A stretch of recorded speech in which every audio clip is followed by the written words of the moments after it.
Alhamdulillah, wassalatu wassalamu ala rasulillah ya ibadallah, assalamu alaikum wa rahmatullah. Les meilleures louanges sont incontestablement destinées à Allah, Allah l'unique, que la paix et la bénédiction d'Allah soit sur Muhammad, ainsi que sur sa famille pieuse, ses valeureux compagnons et tous ceux qui le suivront jusqu'au jour de la rétribution. Frères et sœurs, dans la foi, Allah exalté soit-il, a fait de la langue arabe la langue principale des révélations du Coran al-Karim. C'est donc une langue pas comme les autres, une langue vivante qui s'impose dans les transactions économiques internationales, une langue de transmission du savoir, mais aussi de la culture. Bref, une langue très riche qu'il convient d'apprendre. Mais comment? Réponse dans cette émission des victimes de l'islam.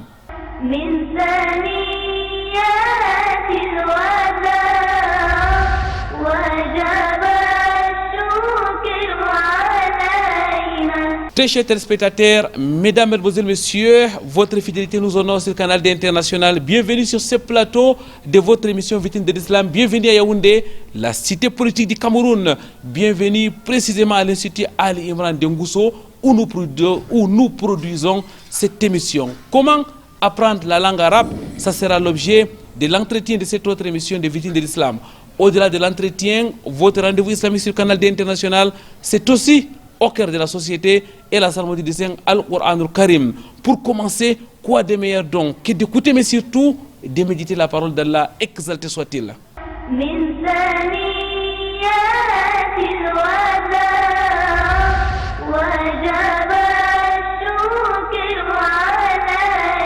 أعوذ بالله من الشيطان الرجيم إن هذا القرآن يهدي للتي هي أقوم ويبشر المؤمنين الذين يعملون الصالحات أن لهم أجرا كبيرا وأن الذين لا يؤمنون بالآخرة أعتدنا لهم عذابا أليما ويدعو الإنسان بالشر دعاءه بالخير وكان الإنسان عجولا وجعلنا الليل والنهار آيتين فمهونا آية الليل وجعلنا آية النهار مبصرة لتبتغوا فضلا من ربكم ولتعلموا عدد السنين والحساب وكل شيء فصلناه تفصيلا وكل إنسان ألزمناه طائره في عنقه ونخرج له يوم القيامة كتابا يلقاه منشورا اقرأ كتابك كفى بنفسك اليوم عليك حسيبا من اهتدى فإنما يهتدي لنفسه ومن ضل فإنما يضل عليها ولا تزر وازرة وزر أخرى وما كنا معذبين حتى نبعث رسولا وإذا أردنا أن نهلك قرية أمرنا متر فيها ففسقوا فيها فحق عليها القول فدمرناها تدميرا وكم أهلقنا من القرون من بعد نوح وكفى بربك بذنوب عباده خبيرا بصيرا صدق الله العظيم من ثنيات الوداع وجب الشكر علينا ربي اشرح لي صدري ويسر لي أمري واحلل عقدة من لساني يفقهوا قولي اللهم لا علم لنا إلا ما علمتنا إنك أنت العليم الحكيم ربي زدني علما. Mesdames, Mademoiselles, Messieurs, une fois de plus, ahlan wa sahlan wa marhaban bikoum sur ce plateau de votre émission Victime de l'Islam. Nous nous sommes déplacés pour la ville de Yaoundé dans le cadre de la production de cette émission. Nous sommes venus à la rencontre de notre cher Cheikh Dalla d'Ismaël, enseignant imam traducteur principal à la fonction publique camerounaise. Assalamu alaikum wa rahmatullahi wa barakatuh, ya imam. Wa alaikum salam wa rahmatullahi wa barakatuh. Merci Imam d'avoir accepté notre invitation. Vous êtes secrétaire général de la LICAM, la Ligue des cadres musulmans du Cameroun, secrétaire général national. Vous êtes aussi, comme nous l'avons dit, traducteur principal à la fonction publique, imam dans plusieurs mosquées dans la ville de Yaoundé. Vous êtes enseignant des matières théologiques, mais aussi de la langue arabe. Cheikh, vous êtes aussi enseignant à l'ASTI de Buea. C'est une école de traduction à l'université de Buea. Vous êtes diplômé de la très célèbre université islamique de Médine. Ensuite, vous avez fait un tour au Soudan où vous êtes sorti diplômé de l'Institut islamique de traduction de Khartoum et puis de l'Institut des relations internationales du Soudan. Vous êtes bien connu sur nos plateaux. Ça fait quand même longtemps, Cheikh, qu'on ne vous a pas reçu, mais alhamdulillah, vous êtes là aujourd'hui et c'est l'essentiel. Nous allons répondre à l'épineuse question ou alors à la question délicate. Comment apprendre la langue arabe? Cheikh, d'abord, qu'est-ce qui fait la spécificité de cette langue? Alhamdulillahi Rabbil Alamin wal aqibatu lil muttaqin wa la udwana illa ala al-zalimin thumma usalli wa usallim ala ashrafil anbiya wal mursalin habibina al-Mustafa wa ala ali wa sahbihi ajma'in. Alors, pour répondre à votre question de savoir qu'est-ce qui fait la spécificité de la langue arabe et son apprentissage, je dirais tout d'abord que la langue arabe se distingue de par sa profonde cohérence interne, sa richesse lexicale exceptionnelle, son ancienneté, contrairement à beaucoup d'autres langues anciennes qui sont dites mortes de nos jours. Elle est à la fois une langue classique, une langue scientifique, une langue religieuse, une langue culturelle et moderne parlée aujourd'hui par des centaines de millions de personnes.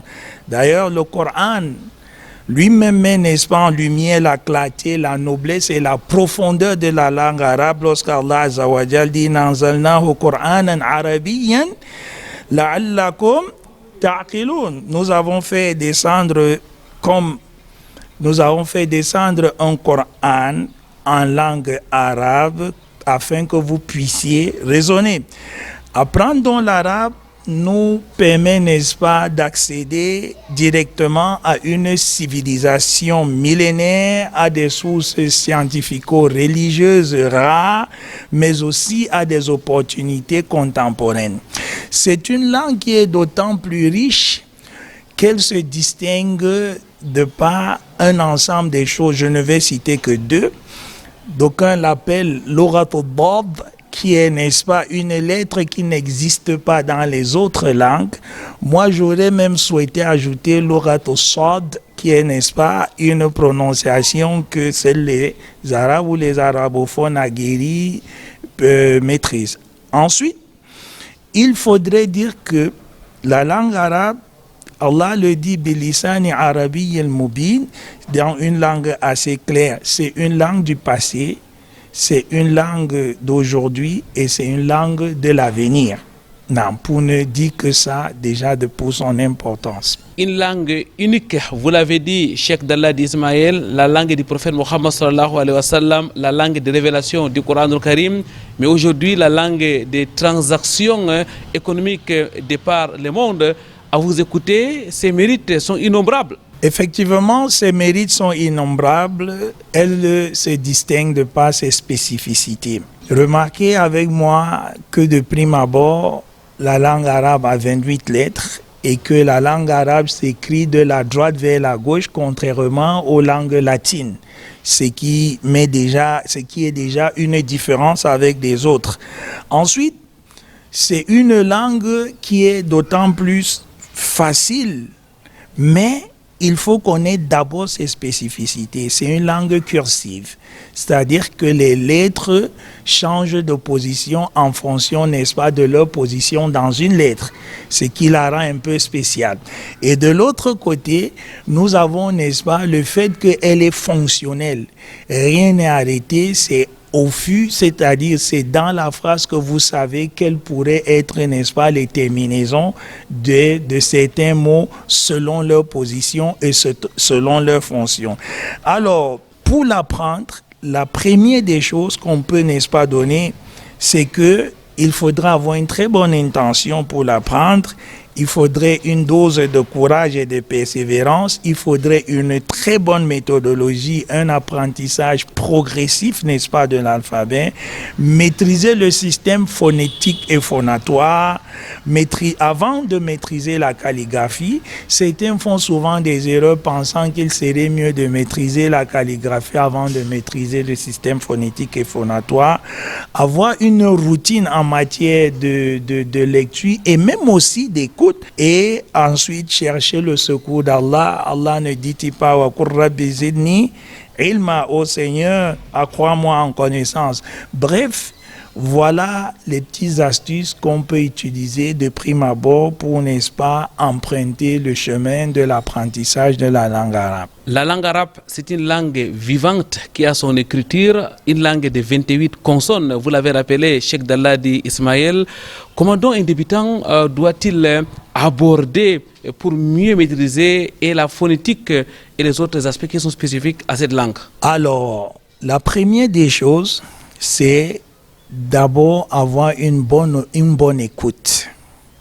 Parce que on a, n'est-ce pas, le premier challenge qui est celui, n'est-ce pas, de muscler l'ensemble de l'appareil phonatoire afin, n'est-ce pas, de voir que c'est aussi une langue à ton avant l'intonation.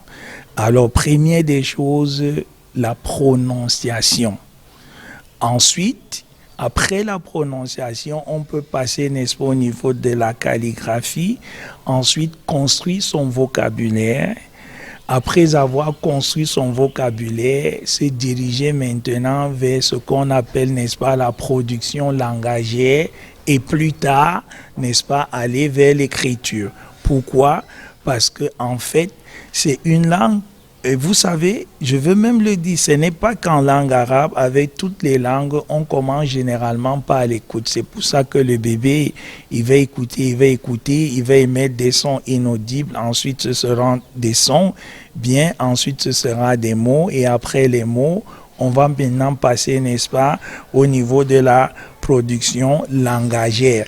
Et lorsqu'on est déjà au niveau de la production langagère, ici, il va maintenant s'agir, n'est-ce pas, de parler de morphosyntaxe, de parler de grammaire, et puis plus tard, parler, n'est-ce pas, de rhétorique. Ça suppose donc qu'il y a des étapes pédagogiques à observer pour pouvoir bien apprendre la langue arabe, Cheikh Dalladi Ismaël. Effectivement, il y a des étapes.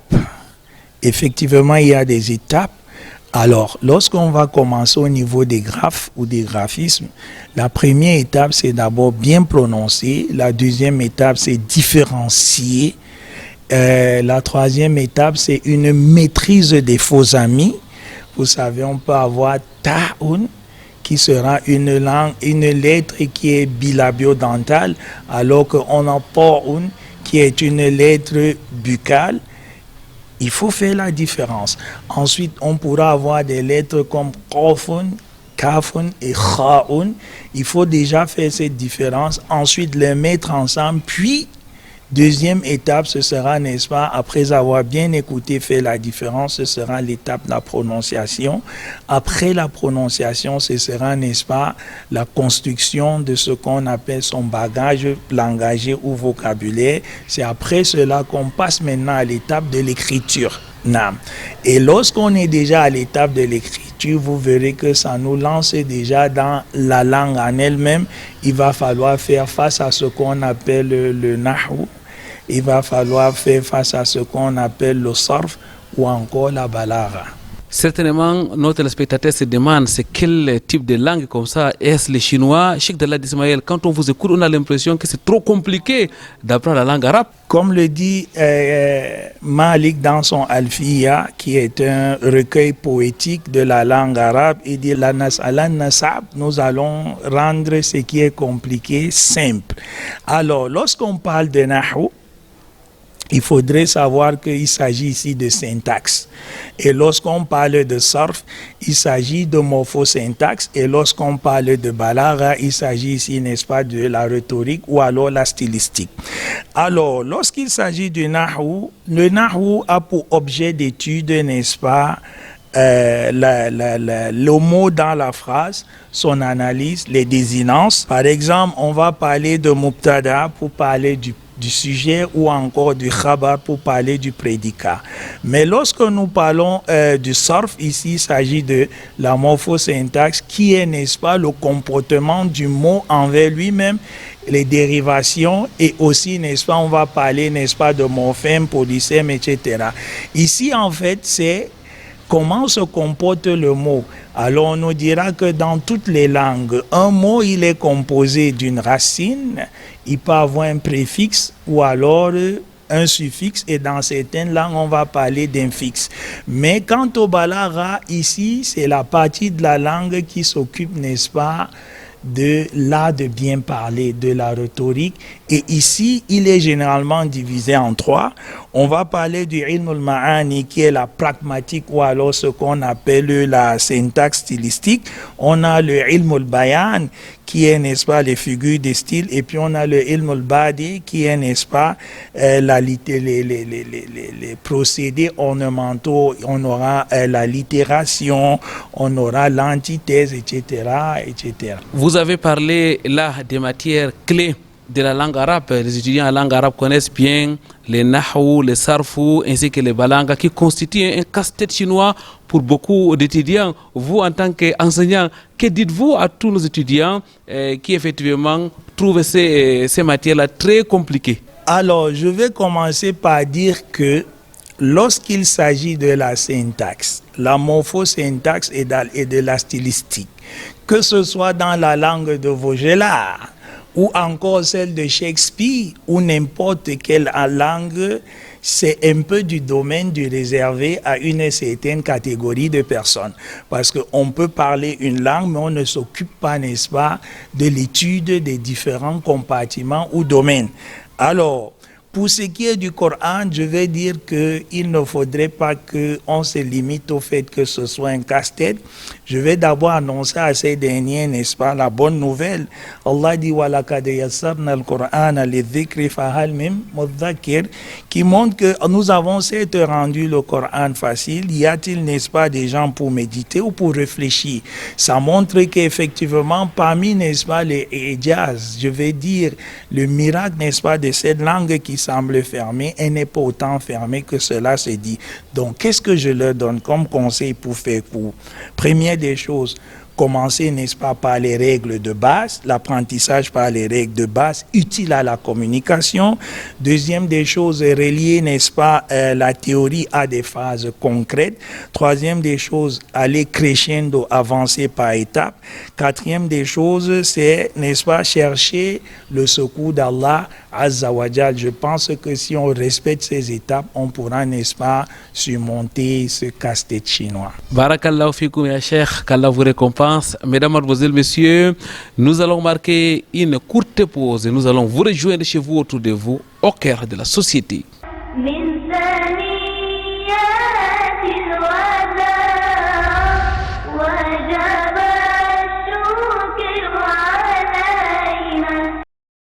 La communauté musulmane de Bodjongo Bonaberi à Douala 4e a inauguré sa deuxième mosquée du vendredi le 19 décembre 2025. Un événement marqué par une mobilisation de fidèles. On remercie Allah très énormément pour ce joyeux architecture. Nous voyons tous là, qui est la mosquée de Bodjongo. Nos souhaits de longtemps. Mais il a fallu des décennies pour qu'Allah envoie une âme de bonne volonté qui est Adja Kadij Alaoui, pour nous offrir ce joyeux architectural qui est la mosquée. Nous ressentons un sentiment de satisfaction. Nous sommes tellement émus et très très contents après l'inauguration de cette mosquée, car c'est une première ici à Bodjongo. On remercie la femme qui nous a donné ces mosquées. Et on remercie tous les gens qui ont venu pour ouvrir ces mosquées.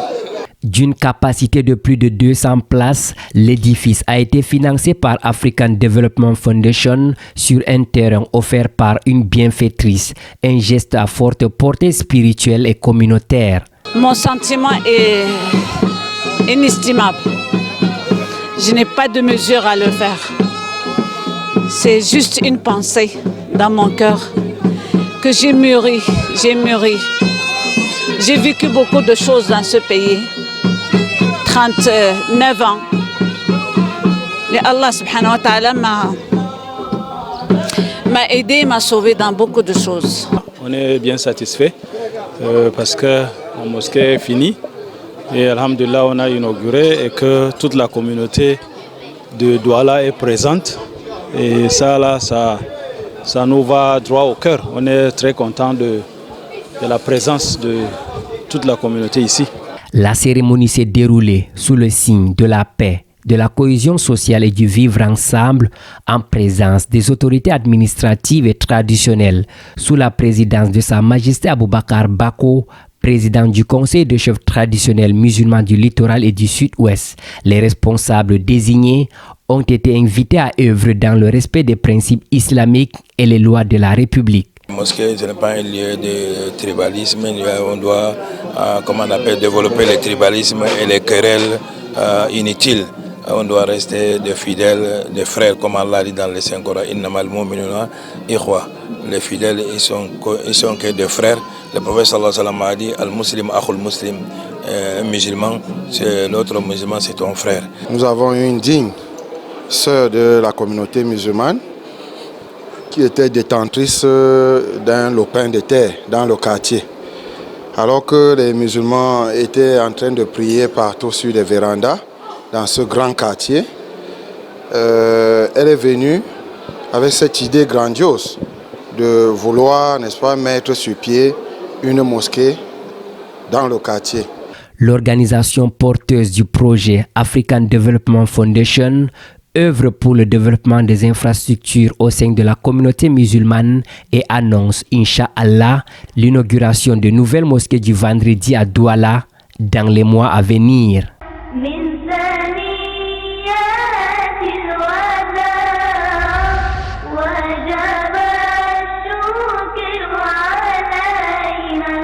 Dans les rues de Médine, les petits Abouakar Youssouf savourent la tranquillité, mieux la sacralité des lieux saints de l'islam. Le vainqueur du prix Umrah lors de la compétition du Coran du littoral 2025 est bel et bien à Madina. À 12 ans seulement, il effectue ses voyages des rêves grâce à sa performance en Coran.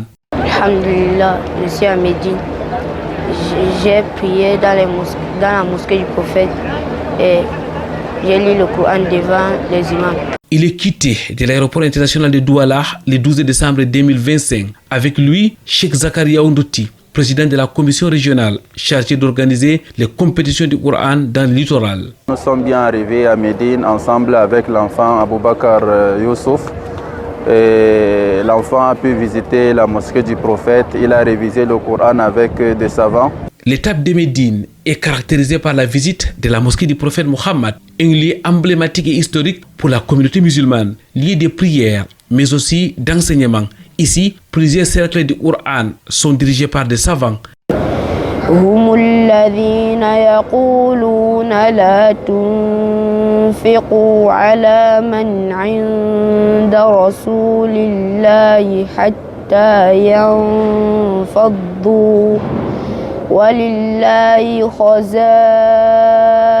السماوات والأرض ولكن المنافقين لا يفقهون. La visite s'est étendue dans la bibliothèque de la mosquée du prophète. Que dire du complexe roi Fahad du Coran, d'où sont produits des millions de livres. À l'université de Médine, temple du savoir et du dogme authentique, les jeunes Abouakar est ébloui par la rencontre des aînés. Le Coran élève, comme Allah Azza wa Jalla le dit, ainsi que son prophète sallallahu alayhi wa sallam. Et nous voyons qu'à travers cette élévation du Coran, Allah Azza wa Jalla a gratifié ce jeune mémorisateur du Coran qui a gagné cette compétition de venir faire la Umrah et aussi de visiter cette université de Médine. Après Médine, il continuera à la Mecque pour accomplir la Umrah. Entre-temps, le deuxième gagnant du prix spécial Umrah se prépare à effectuer le même voyage. Il décollera du Cameroun le 20 décembre prochain, Inch'Allah.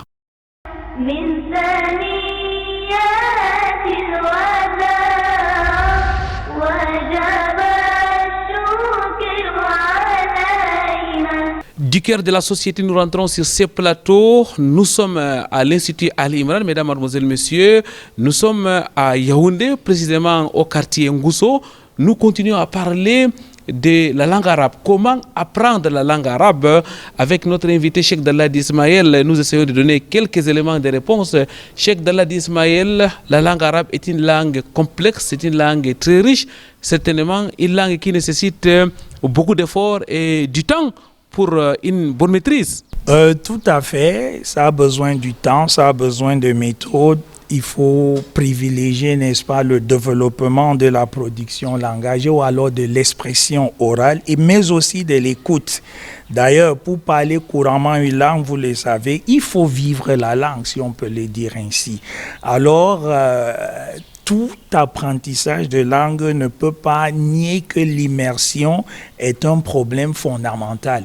Il faut créer un environnement dans lequel vous êtes en totale immersion avec la langue. Raison pour laquelle, même le Coran le dit, alladhina yastami'una al-qawla fayattabi'una ahsana, ceux, n'est-ce pas, qui suivent la parole, n'est-ce pas, et qui écoutent les paroles et suivent les meilleures d'entre elles. Qu'est-ce qu'on peut donc donner comme conseil à ces derniers? Première des choses, il faut créer, comme je l'ai dit, un système d'immersion. Créer, n'est-ce pas, un ensemble de climats qui nous permettent d'écouter. Alors, alhamdulillah, aujourd'hui, on a des téléphones, on a des réseaux sociaux, on a des télés et autres, on a des chaînes qui, n'est-ce pas, produisent des émissions dans différents domaines en arabe. Premier conseil, l'écoute régulière des discours et dialogues arabes. Deuxième conseil, la répétition orale, c'est-à-dire parler et s'écouter. Ensuite, les échanges linguistiques, créer, n'est-ce pas, cette atmosphère d'échange linguistique, peut-être entre apprenants ou alors entre apprenants et enseignants. Et se dire une chose, c'est que il ne faudrait pas avoir peur de la langue ou alors de parler ou encore avoir peur que lorsqu'on va faire des erreurs, ça va faire l'objet de railleries. Non, il ne faut pas attendre la perfection pour parler une langue. Il faudrait parler, bref, je vais dire, il faut parler pour apprendre. Et à côté de cela, rechercher aussi le secours d'Allah. J'insiste là-dessus. D'ailleurs, Allah, il le dit, il nous donne cet invite. Wahlul uqdata min lisani yafqahu qawli, délie les nœuds de ma langue afin qu'ils comprennent, n'est-ce pas, mes paroles. Il faut donc régulièrement faire la pratique de la langue arabe pour se l'approprier, pour pouvoir donc parler correctement. Certainement, ce sera le même conseil que vous allez donner, Cheikh Dalladi Ismaël, à tous ces étudiants en langue arabe et qui aujourd'hui n'arrivent pas à apprendre, n'arrivent pas à parler correctement. Pourtant, ils lisent depuis des années. Pourtant, ils sont au Makaranta depuis des années. Ils sont dans les madrasas depuis des années, ya Cheikh. Bien évidemment, cela est dit dans toutes les langues. Practice makes perfect. Le fait de pratiquer vous permet, n'est-ce pas, de vous améliorer. Alors le conseil est de mettre en application, de vivre ce qu'ils apprennent tous les jours et de savoir que c'est au bout de l'effort, n'est-ce pas, c'est au bout de l'effort qu'on pourrait avoir, n'est-ce pas, des résultats. Et un des problèmes que nous avons est le fait que on a ce qu'on appelle un vocabulaire qui est mort. On n'est pas maître de son vocabulaire. Quand l'autre y parle, on peut comprendre, mais nous, on ne peut pas aller puiser dans ce magasin des mots pour pouvoir aboutir à une production langagière. Et le maître mot est pratiquer d'abord, pratiquer ensuite et pratiquer enfin. Jazakumullahu khairan ya Cheikh, barakallahu fik. Je voudrais maintenant vous demander où peut-on apprendre donc la langue arabe? Quels sont les cadres ou les instituts que vous pouvez conseiller à ceux qui nous suivent afin qu'ils puissent maîtriser la langue arabe? Je vais dire la langue du prophète Mohammed sallallahu alayhi wa sallam. Alors, parmi les cadres, alhamdulillah, dans notre pays aujourd'hui, nous avons, n'est-ce pas, 3 types d'apprentissage. Lieu d'apprentissage de la langue arabe. Nous avons d'abord au niveau étatique, un ensemble, n'est-ce pas, d'établissements mis sur pied pour pouvoir, n'est-ce pas, promouvoir l'arabe à différents niveaux. Au niveau universitaire d'abord, nous avons déjà des facultés de langue et civilisation arabe qui sont fonctionnelles avec plusieurs filières. Et ensuite, à un niveau moindre, avec, n'est-ce pas, les dernières rénovations, nous avons, n'est-ce pas, ceux qui n'ont pas forcément le bac, mais sont intéressés avec la langue arabe, qui peuvent faire, n'est-ce pas, des capacités en langue arabe. Ça, c'est au niveau, n'est-ce pas, étatique universitaire. Quant au niveau secondaire, on a déjà des filières de langue arabe qu'on peut commencer à apprendre qui en 4e, qui en 5e dans certains établissements, où on peut faire, n'est-ce pas, le BEPC, le probatoire et voir le bac en langue arabe, le bac en lettres philosophiques et langue arabe. Ensuite, à côté de cela, nous avons, n'est-ce pas, des écoles confessionnelles où on enseigne l'arabe depuis la 5e et dans certains endroits la 4e. À côté, n'est-ce pas, de ce type-là, et même des écoles primaires, j'allais oublier, comme Al-Imran, qui est une école trilingue, où on a la chance d'apprendre le français, l'anglais et l'arabe dès le bas âge, sans publicité aucune. Ensuite, à côté de cela, nous avons maintenant des instituts plus ou moins officiels, qui sont généralement rattachés, n'est-ce pas, à des mosquées qui font les efforts de mettre sur pied des programmes, que ce soit des programmes d'emprunt ou que ce soit des programmes qui répondent, n'est-ce pas, aux exigences. Et troisièmement, nous avons maintenant la méthode traditionnelle qui généralement se fait de père en fils ou alors par le modibo du quartier. Et ici, c'est plutôt la méthode de traduction et de transmission de savoir. Autant de méthodes, autant de lieux, autant de cadres et même des instituts aujourd'hui qui peuvent vous permettre, mesdames, mesdemoiselles, messieurs, d'apprendre la langue arabe. Et vous l'avez dit, l'Institut Al-Imran est un cadre indiqué pour apprendre la langue arabe ici, dans la ville de Yaoundé en particulier. Nous allons donc recevoir notre deuxième invité. Il est le responsable pédagogique de l'Institut Al-Imran.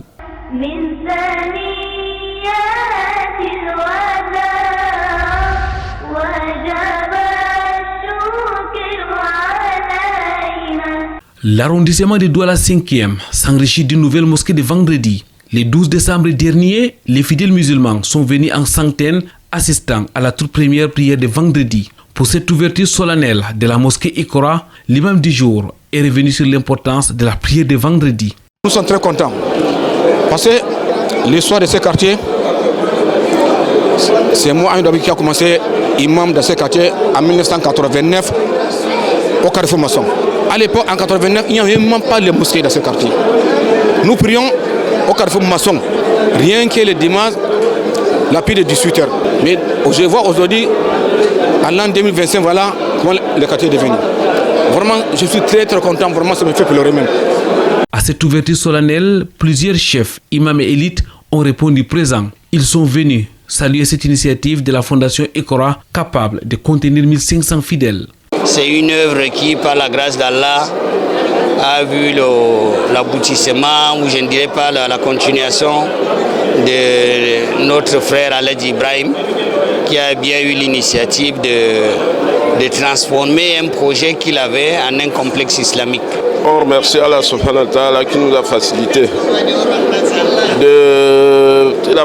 pour qu'on ait vraiment la prière de vendredi, qui est vraiment une œuvre tant attendue. Nous remercions Allah le Très-Haut pour ses bienfaits sur nous, qui n'a cessé de nous honorer et qui nous a honorés une fois de plus avec cet édifice. Avec un espace pour femmes, les sœurs ont tenu à être témoins de cet événement. Elles se réjouissent de cette autre maison d'Allah. Tout ce que j'ai vu du côté des femmes, toutes les femmes étaient à l'aise, c'était cool. Tout s'est bien passé et puis la prière s'est bien passée dans le calme. Nous sommes contents parce que vraiment vous avez prévu la place des femmes. La mosquée Ikora, malgré son ouverture solennelle, est en cours de finition. Les contributions de diverses natures restent attendues. Jusqu'aujourd'hui, on peut dire que nous sommes à 80% du travail de la mosquée. La mosquée attend toujours 20% pour arriver à sa terme. Nous invitons les musulmans, petits, grands, hommes et femmes, riches, pauvres, chacun contribue selon ses manières et il contribue pour Allah et pour lui-même, pour que nous finissons cette mosquée dans les brefs délais. Mais aujourd'hui, dans Douala 5e, on ne compte pas de vendredi. Dès que tu te sors de chez toi, là où tu ne vêtis pas, à gauche, à droite, partout il y a des vendredis, ça vraiment, c'est une fierté. Une seule invocation, qu'Allah bénisse.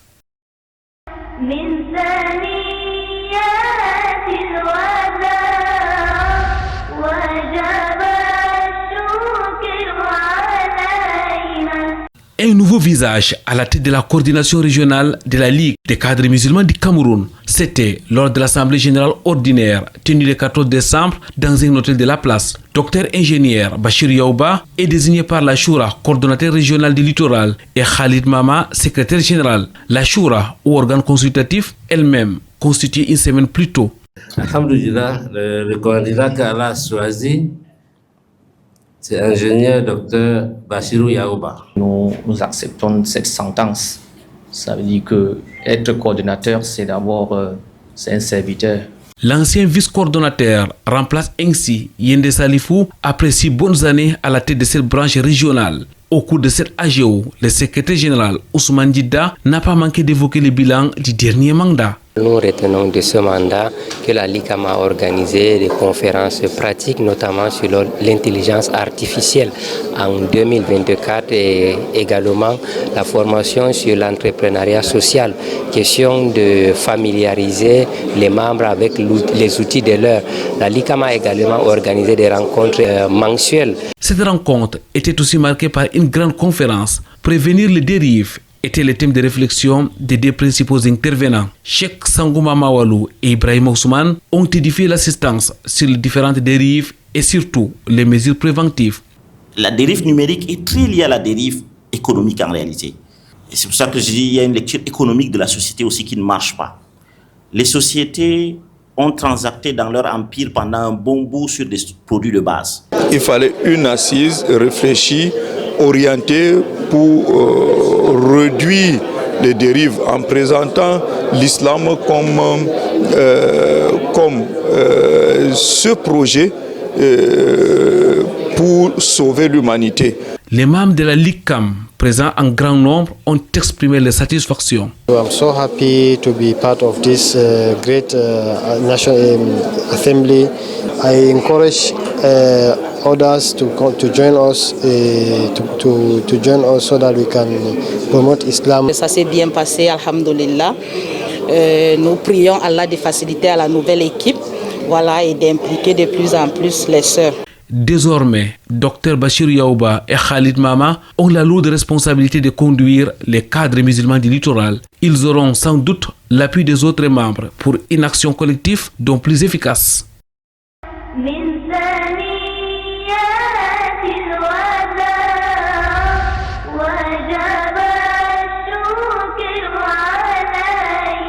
Alhamdulillah, alhamdulillah, nous sommes déjà en compagnie de notre deuxième invité, le frère Oustaz Saïd Haroun Boundi, qui est enseignant et coordonnateur pédagogique ici à l'Institut Ali Imran. Merci d'avoir accepté notre invitation. Oustaz, assalamu alaikum wa rahmatullahi wa barakatuh. Wa alaikum assalam wa rahmatullahi wa barakatuh. L'Institut Ali Imran, c'est un cadre aussi d'apprentissage de la langue arabe. Ce n'est un secret pour personne. Depuis plusieurs années, cet institut forme des jeunes, mais aussi des personnes adultes en langue arabe. Comment ça se passe ici, dans cet institut, frère Saïd? Bismillah wa salatu wa salamu ala rasulillah wa ala ali wa sahbihi wa mawala wa ba'd. Shukran de m'avoir passé la parole. À l'Institut polyvalent Ali Imran, nous enseignons l'arabe de manière progressive et pratique. Déjà, nous nous basons sur les compétences clés qu'on recherche dans l'apprentissage de la langue arabe. Commençons par la compréhension orale, la compréhension écrite, l'expression écrite et l'expression orale. Et nos élèves apprennent à lire, à écrire et parler avec beaucoup de pratique, et des exemples de la vie quotidienne. Cette méthode leur permet d'utiliser l'arabe dans leurs études et afin de les insérer dans la vie professionnelle. Les élèves à l'Institut Ali Imran obtiennent de bons résultats. Comment est-ce que vous les évaluez? Parlant des évaluations de nos élèves, nous évaluons nos élèves de manière très concrète. Tout d'abord, nous les évaluons par leur capacité à s'exprimer, à lire et aussi à comprendre la langue arabe. Et deuxièmement, nous les évaluons également par rapport aux différentes évaluations qu'on leur donne durant l'année, et également dans les différentes activités qu'on leur propose à l'Institut. Des évaluations qui se font de diverses manières, des évaluations au quotidien, mais aussi des évaluations périodiques. C'est ce qu'on retient de vos propos. Oustaz Saïd, je rappelle que vous êtes enseignant ici, et vous êtes coordonnateur aussi pédagogique à l'Institut polyvalent Ali Imran de Yaoundé. Certainement, vous rencontrez beaucoup de difficultés dans la transmission du savoir.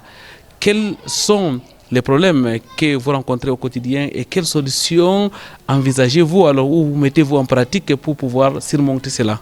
Tout à fait, dans tout apprentissage, il y a toujours des difficultés qu'on peut rencontrer.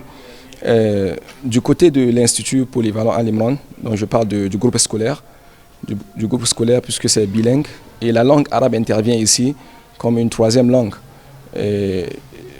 Nous n'avons pas assez de temps du côté du groupe scolaire pour pouvoir mettre les élèves dans la pratique de la langue arabe. Mais par contre, du côté de la madrasa, tous les cours se font en arabe et là-bas, on maximise l'apprentissage de la langue arabe pour nos élèves. Et comme solution, nous envisageons dans l'avenir créer peut-être un club d'arabe, un club d'apprentissage de la langue arabe pour permettre à ces élèves-là de plus pratiquer surtout leur expression orale. Merci beaucoup d'avoir accepté notre invitation, Oustaz Saïd, enseignant ici au groupe scolaire Ali Imran et même à l'Institut Ali Imran en général. Avant de partir, peut-être un dernier message à l'endroit des parents, des élèves qui nous écoutent par rapport à l'apprentissage de la langue arabe, puisque c'est le thème qui nous réunit aujourd'hui. Si je dirais un mot aux téléspectateurs, c'est de leur dire d'apprendre la langue arabe. La langue arabe est une langue très riche sur tous les plans, que ce soit économique, que ce soit politique, que ce soit culturel. Mais également, n'oublions pas que la langue arabe est la langue du Coran. Et pour un musulman, moi je dirais que la langue arabe fait partie de notre religion parce que c'est à travers la langue arabe que nous pourrions apprendre et comprendre notre religion. Et je peux aussi ajouter que l'apprentissage de la langue nécessite beaucoup de patience, surtout la langue arabe. Ça nécessite beaucoup de patience et de la persévérance. Donc j'encourage les uns et les autres à être persévérants, à être patients et à ne jamais abandonner. Et à ne surtout pas avoir peur de faire les erreurs lorsqu'on apprend une langue. Merci Oustaz Saïd Haroun, qu'Allah vous récompense. Mesdames, Mademoiselles, Messieurs, nous allons prendre cette transition. Nous reviendrons juste après pour conclure l'émission avec notre premier invité, Cheikh Dallad Ismaël.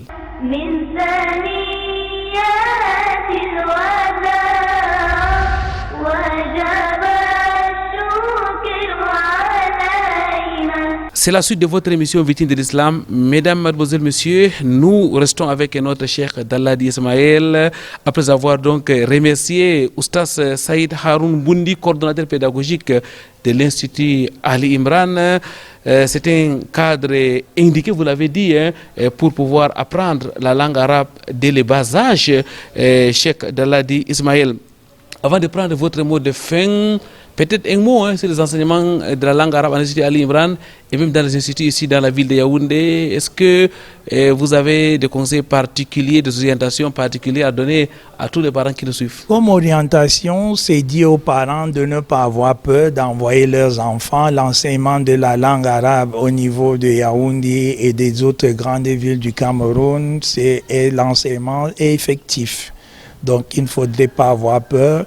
Alhamdulillah, nous avons des cadres aux compétences aiguisées et avérées qui, n'est-ce pas, n'hésitent pas à mettre, n'est-ce pas, leurs compétences au service, n'est-ce pas, de toute personne qui voudrait apprendre la langue arabe pour quelque raison que ce soit pour la maîtrise de la langue et la culture, que ce soit pour l'apprentissage de la religion et même pour, n'est-ce pas, des études supérieures. Et parlons justement de la religion, Cheikh Dallad Ismaël, est-ce que le fait d'apprendre les sciences religieuses telles que les hadiths, les tafasirs et autres est un plus pour maîtriser cette langue, la langue arabe? Sans nul doute que le fait d'apprendre les sciences religieuses nous donne, n'est-ce pas, des aptitudes, nous permet d'acquérir, n'est-ce pas, un plus dans l'apprentissage de la langue arabe. Quoi de meilleur que d'aller puiser dans ces tests d'origine diverses, dans ces tests d'origine, n'est-ce pas, canonique, dans ces tests d'origine légale et de droit. Alors, celui qui lit les hadiths, vous savez, il va se retrouver dans tous les domaines de la vie, notamment lorsque on va lire des hadiths dans les différents domaines de fiqh. On aura par exemple les ibadat, des adorations, nous aurons, n'est-ce pas, les mu'amalat, les transactions, nous aurons, n'est-ce pas, l'état civil, nous aurons les relations internationales, nous aurons, n'est-ce pas, le pénal, nous aurons les bonnes mœurs. Vous voyez, quand vous êtes, n'est-ce pas, en immersion dans les sciences islamiques et les divers, n'est-ce pas, domaines connexes, votre niveau de langue est sans nul doute, n'est-ce pas, amélioré et meilleur que celui qui ne l'a pas. Voilà qui est bien dit. Qu'Allah vous récompense, Cheikh Dalladi Ismaël. Je rappelle que vous êtes enseignant, imam, prédicateur sur le triangle national. Vous êtes aussi traducteur principal à la fonction publique. Vous êtes donc un imam et fonctionnaire en même temps. Vous êtes enseignant à l'Institut de Boya, c'est une école de traduction. Vous avez fait l'université islamique de Médine, notamment la faculté de Hadith. Ensuite, vous avez fait un tour du côté du Soudan, où vous êtes diplômé de l'Institut islamique de traduction de Khartoum, puis de l'Institut des relations internationales du Soudan. Cheikh Dalladi Ismaël, vous résidez maintenant à Yaoundé, vous enseignez à Yaoundé. Qu'Allah vous récompense de la plus belle des manières d'avoir accepté notre invitation. Vous êtes le secrétaire général de la LICAM, la Ligue des cadres musulmans du Cameroun, secrétaire général national depuis presque un an aujourd'hui. Avant de partir, peut-être un dernier mot, un dernier conseil à l'endroit de ceux qui nous suivent. Et je dirais tout simplement à ceux qui nous suivent aujourd'hui, l'arabe est une réalité, l'arabe est intégré dans notre train-train quotidien, que ceux qui sont, n'est-ce pas, à la traîne, n'est-ce pas, puissent rejoindre les rangs, parce que je me rappelle, Ibn Taymiyyah disait "Mala yatimmu wajib illa bihi fahuwa wajib", ce dont toute voie, tout corollaire qui mène vers ce qui est obligatoire est obligatoire. Et en même temps, je profite pour dire qu'effectivement, nous avons une ligue des cadres musulmans qui ne cesse, n'est-ce pas, de déployer les moyens pour pouvoir, n'est-ce pas, booster la chose islamique et par ricochet, n'est-ce pas, l'arabe, non pas seulement au niveau de Yaoundé, mais au niveau national, et petit à petit les choses se mettent en place et on espère que d'ici là, n'est-ce pas, nous pourrons faire, n'est-ce pas, des grandes choses à la dimension dans laquelle nous devons être. Merci. Merci, Barakallahu Fik, Allah vous récompense pour vos multiples efforts, Cheikh Dalladi Ismaël. Mesdames, Mademoiselles, Messieurs, nous arrivons à la fin de cette émission. Nous disons merci aux responsables de l'Institut Ali Imran qui nous ont donc permis de produire cette émission dans ce cadre où on enseigne la langue arabe aux petits, aux tout petits, mais aussi aux grandes personnes, que ce soit les hommes ou les femmes. Merci aussi à Luc Vondo qui s'est occupé de la partie technique de cette émission. Vendredi prochain, ça sera un autre jour, Inch'Allah, une nouvelle émission de Victimes de l'Islam. D'ici là, wa'tasimu bihablillahi jami'an wa la tafarraqu. Cramponnez-vous au câble d'Allah et ne vous divisez point. Subhanakallahumma bihamdik. Ashhadu an la ilaha illa anta astaghfiruka wa atubu ilaik. Wassalamu alaikum wa rahmatullahi wa barakatuh.